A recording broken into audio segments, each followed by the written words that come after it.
Vous avez dû certainement remarquer ces lignes droites sur la carte de l'Afrique. Et vous vous êtes peut-être déjà demandé comment se fait-il que des frontières géographiques puissent être aussi droites? Eh bien la réponse est toute simple. On a pris une règle, on a pris un crayon et on a tiré des traits.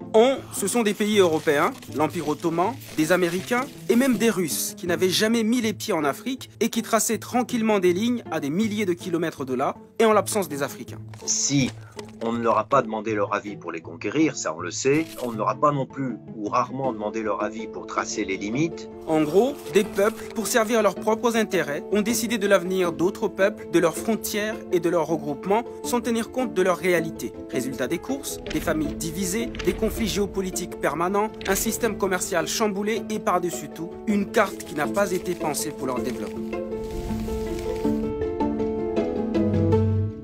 Pour mieux comprendre, il faut revenir 134 ans en arrière. Afin d'éviter tout conflit, les grandes puissances coloniales se réunissent à Berlin de novembre 1884 à février 1885. Elles se partagent l'Afrique en fixant certaines règles. Et parmi ces règles, une toute simple. Toute puissance dite civilisée disposant d'un point d'appui sur la côte africaine avait le droit de pénétrer à l'intérieur du continent jusqu'à ce qu'elle rencontre une autre puissance dite civilisée. Et lorsque dans leur conquête, les puissances signataires se rencontraient, eh bien elles se mettaient d'accord sur les limites de leur territoire. On prenait un point géodésique ici, un autre là, et on tirait un trait tout droit entre les deux. Et tant pis si la ligne passe au-dessus de votre champ ou de votre propriété. Elle devenait la propriété de la puissance civilisatrice. D'ailleurs, ces propos de Lord Salisbury, Premier ministre de Grande-Bretagne à l'époque, se passent de tout commentaire. Nous avons entrepris de tracer des lignes sur des cartes où l'homme blanc n'avait jamais mis les pieds. Nous nous sommes distribués des montagnes, des rivières et des lacs, à peine gênés par ce petit obstacle que nous ne savions jamais exactement où se trouvaient ces montagnes, ces rivières et ces lacs. Et voilà comment on s'est retrouvé avec des territoires africains délimités en Europe à partir de cartes imprécises et parfois fausses. L'historien et cartographe français Bernard Lugan les appelle des découpages à la hache. Par exemple, une Gambie anglaise taillée dans les peuples Wolof et Manding accordés à la France, ou encore les évés coupés en deux tronçons entre le Ghana anglais et le Togo allemand. Si les territoires ont été découpés ainsi sans tenir compte des peuples qui y habitaient, c'est simplement parce que les frontières n'ont pas été tracées pour ces peuples-là, mais plutôt en fonction des intérêts géostratégiques et économiques des colonisateurs. Prenons le cas du Sahel-Sahara. Il y a eu, avant les indépendances, la fameuse organisation commune des régions sahariennes. C'est-à-dire que la France a imaginé inclure à l'intérieur d'une entité géographique bien précise, les Berbères naturellement au nord, mais les Touaregs, les Toubous et les Maures au sud. Ce qui aurait été plus logique, sauf qu'il y avait un petit problème. Lorsqu'on superposait cette carte avec celle des richesses naturelles, et notamment du pétrole, là on n'est plus en 1880, on est en 1950, on s'apercevait qu'à l'intérieur de cette jolie frontière, il y avait pratiquement toutes les ressources en pétrole et en gaz naturel. Pour couper court, le CRS ne fera pas long feu. Elle va disparaître le 10 juin 1960, au moment de l'indépendance des États riverains du Sahara. La vague des indépendances va également emporter l'AOF, Afrique occidentale française, et l'AEF, Afrique équatoriale française. Les grands ensembles disparaissent donc, mais pas leur système mis en place pour gérer et exploiter les colonies. C'est-à-dire que ces découpages coloniaux ont bouleversé l'économie des empires sahélo-sahariens. Les échanges commerciaux transsahariens qui se faisaient entre Africains ont été tournés vers les littoraux et donc vers l'extérieur. Et au moment des indépendances, dans les années 60, les Français, par exemple, ont simplement découpé en plusieurs morceaux leur grand territoire. Mais les nouveaux États indépendants issus de cette balkanisation ont gardé le même système tourné vers l'exportation de leurs matières premières. C'est ce que l'historien Nicolas Bancel appelle une rupture dans la continuité. Et cela a compliqué les choses pour beaucoup de pays. On a enclavé des pays comme le Burkina Faso, le Mali, le Niger, le Tchad, pour ne citer qu'eux, et la Centrafrique. D'après le diplomate et géographe français Michel Fouché, 87% de la longueur des frontières politiques de l'Afrique, soit 70 000 km sur un total d'environ 80 000 km, ont été directement hérités des partages coloniaux. Et qui dit État souverain, dit frontières, tarifs douaniers, nouveaux traités commerciaux et donc plus de barrières.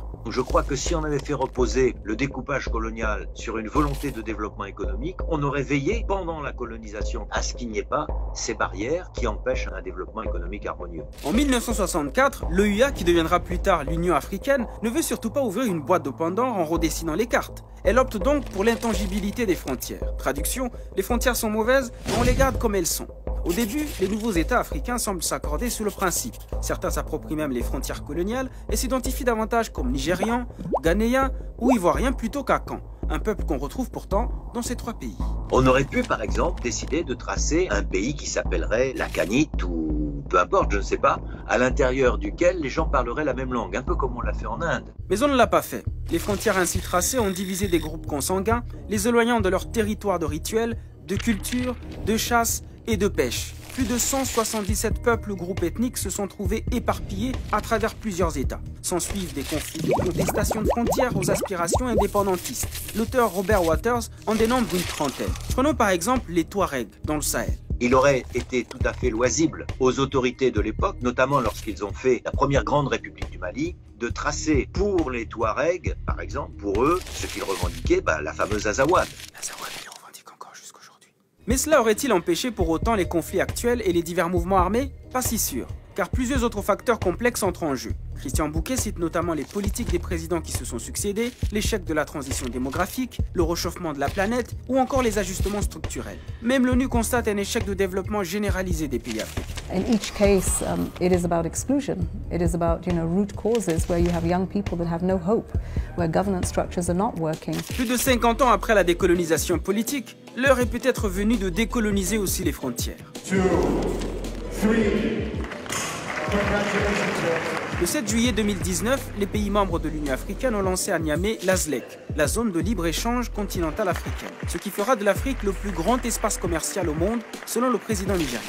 Un marché de 1,2 milliard de consommateurs actuellement, et ça sera 1,7 milliard de consommateurs en 2030, ça sera 2,5 milliards de consommateurs en 2050. Un vieux rêve qui se réalise. À défaut de redessiner les frontières politiques, l'UE veut ainsi faire d'ici 2063 ce qu'aurait peut-être dû faire son ancêtre l'EUA en 1964, c'est-à-dire faire sauter les frontières économiques. Une année à peine, le nombre de signatures est passé à 52. Et avec la signature du Bénin et du Nigeria, nous sommes à 54 sur 55. Donc la presque totalité des membres de notre Union. Mais signer des accords, c'est une chose. Les ratifier en est une autre. Et surtout, les appliquer sur le terrain, voilà le plus grand challenge. Ce serait un autre débat, la ZLEC, mais là, si vous me permettez, on n'est pas sorti de l'auberge. Mais c'est un pas tout de même. Et certains chefs d'État, comme le président rwandais Paul Kagame, y croient plus que jamais. We are going to deal with these problems effectively until we work together, because some of the problems cross borders. And we encourage and subscribe to regional integration and continental integration.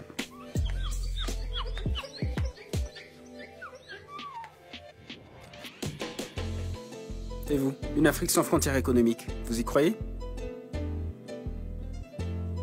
Et surtout, n'oubliez pas de vous abonner à notre page AJ+ Français.